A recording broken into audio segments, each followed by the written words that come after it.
বিতর্কিত উপদেষ্টাদের বাদ দিয়ে উপদেষ্টা পরিষদ পুনর্গঠন দাবি জানিয়েছে বিএনপি।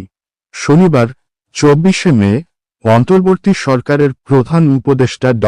মুহাম্মদ ইউনূসের সঙ্গে বৈঠক শেষে বেরিয়ে দলের পক্ষে এ দাবি জানান স্থায়ী কমিটির সদস্য ড. খন্দকার মোশাররফ হোসেন।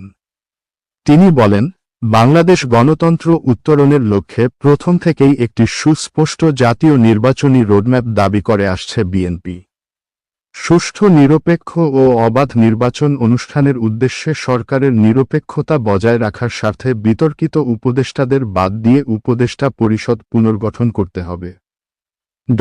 খন্দকার মোশাররফ হোসেন বলেন, বিএনপি প্রতিটি নেতাকর্মী পারিবারিক, রাজনৈতিক ও ব্যক্তিগতভাবে সবচেয়ে বেশি ক্ষতিগ্রস্ত, এজন্য আওয়ামী লীগের বিচারের দাবি সবচেয়ে বেশি বিএনপির।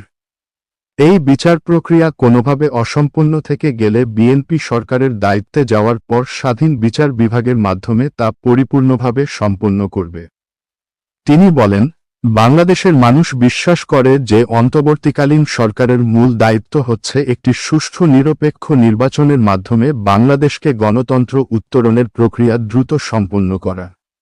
যেকোনো উছিলায় নির্বাচন যত বিলম্ব করা হবে, আমরা মনে করি আবার স্বৈরাচার পুনরায় ফিরে আসার ক্ষেত্র প্রস্তুত হবে। এর দায়দায়িত্ব তখন বর্তমান সরকার এবং তাদের সঙ্গে সংশ্লিষ্টদের উপরে বর্তাবে। ড.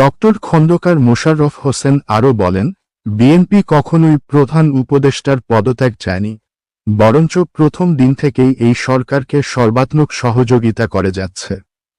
Fahim Rahman, minute TV, Dhaka.